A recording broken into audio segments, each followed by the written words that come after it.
Hi friends, അസ്സലാമു അലൈക്കും. അപ്പോൾ ഇതാ ഞാൻ വന്നിട്ടുള്ളത് പെരുന്നാളിൻ്റെ വീഡിയോ ആയിട്ടാണ് കേട്ടോ. വീഡിയോ ഇടാൻ വേണ്ടിയിട്ട് കുറച്ച് വൈകിപ്പോയി. അപ്പോൾ എന്തായാലും നമുക്ക് വീഡിയോ കണ്ടു നോക്കാം. അപ്പോൾ ഇതാ ഇത് പെരുന്നാളിൻ്റെ തലേ ദിവസം മൈലാഞ്ചി ഇടുന്ന കാഴ്ചയാണ്.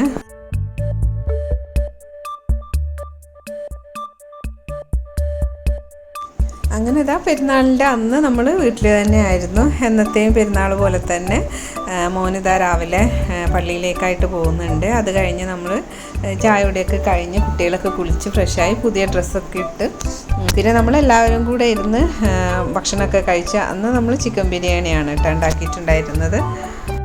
ഭക്ഷണമൊക്കെ കഴിച്ച് പിന്നെ നമ്മൾ വൈകിട്ട് പുതിയ ഡ്രസ്സൊക്കെ ഇട്ട് എൻ്റെ വീട്ടിലേക്ക് പോയി. ഇത് രണ്ടാം പെരുന്നാളിൻ്റെ അന്ന് വീട്ടിൽ നിന്ന് എടുത്തിട്ടുള്ള വീഡിയോ ആണ് കേട്ടോ. നാത്തൂനും ബ്രദറും കൂടെ നാത്തൂൻ്റെ വീട്ടിൽ പെരുന്നാൾ കൂടാൻ വേണ്ടിയിട്ട് പോവാണ്. പുതിയ ഡ്രസ്സൊക്കെ ഇട്ട് ഒരുങ്ങി അവരും പോയി.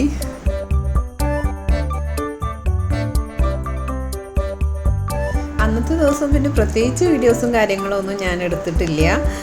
ഇത് പിന്നെ നമ്മൾ ഭക്ഷണം കഴിക്കുമ്പോഴുള്ള ചെറിയൊരു വീഡിയോ ആണ് കേട്ടോ. അന്ന് നമ്മൾ മന്തിയാണ് കേട്ടോ ഉണ്ടാക്കിയിട്ടുണ്ടായിരുന്നത്. മന്തി ഉണ്ടാക്കുന്ന വീഡിയോ ഒന്നും ഞാൻ കാണിച്ചിട്ടില്ല. മുന്നേ ഒരുപാട് മന്തിൻ്റെ റെസിപ്പി കാണിച്ചിട്ടുണ്ട്, അതുകൊണ്ട് ഇതിൽ കാണിക്കാത്തതാണ്. അങ്ങനെ ഭക്ഷണമൊക്കെ കഴിച്ച് നമ്മൾ സാധാരണ എല്ലാ പെരുന്നാളിലും പോകുന്ന പോലെ തന്നെ മൂത്താപ്പാൻ്റെ വീട്ടിലും എളാപ്പാൻ്റെ വീട്ടിലൊക്കെ പോയിട്ട് വന്നു. പിന്നെ ഇത് മൂന്നാമത്തെ പെരുന്നാളിന് എടുത്തിട്ടുള്ള വീഡിയോ ആണ് കേട്ടോ. അന്നതാ നമ്മൾ സദ്യയാണ് കേട്ടോ ഉണ്ടാക്കിയിട്ടുണ്ടായിരുന്നത്. സദ്യ പക്ഷേ നമ്മൾ നേരത്തെ അങ്ങനെ പ്ലാൻ ചെയ്തിട്ടുണ്ടാക്കിയതൊന്നും അല്ല. അന്ന് നമ്മൾ എന്താ ഫുഡ് ഉണ്ടാക്കുകയെന്ന് ഇങ്ങനെ ചോദിച്ചപ്പോൾ എന്നാൽ പിന്നെ നമുക്ക് സദ്യ ഉണ്ടാക്കാം എന്നുള്ള ആ ഒരു ഐഡിയ തോന്നിയെന്ന് മാത്രം. പിന്നെ അവിടെ ഉണ്ടായിരുന്ന പച്ചക്കറികളും പിന്നെ ഉമ്മാൻ്റെ അടുക്കളത്തോട്ടത്തിൽ നിന്നും കിട്ടിയിട്ടുള്ള കുറച്ച് വെജിറ്റബിൾസും ഒക്കെ കൂടെ വെച്ചിട്ട് നമ്മൾ പെട്ടെന്ന് തന്നെ ഒരു സദ്യ തട്ടിക്കൂട്ടിയെന്ന് മാത്രം. പെട്ടെന്ന് തട്ടിക്കൂട്ടി ഉണ്ടാക്കിയിട്ടുള്ള സദ്യയാണെന്നുണ്ടെങ്കിലും കുറച്ചധികം വിഭവങ്ങളൊക്കെ തന്നെ നമുക്ക് ഉണ്ടാക്കാനായിട്ട് പറ്റിയിട്ടാണ്. താത്താൻ്റെ സ്പെഷ്യൽ മാമ്പഴം പുളിശ്ശേരി, അതുപോലെ തന്നെ കൂട്ടുകറി, നല്ല അടിപൊളി പുളിയിഞ്ചി, അങ്ങനെ ഒരുപാട് ഐറ്റംസ് ഉണ്ടായിരുന്നു കേട്ടോ. പക്ഷേ സാമ്പാർ മാത്രം ഉണ്ടായിട്ടുണ്ടായിരുന്നില്ല.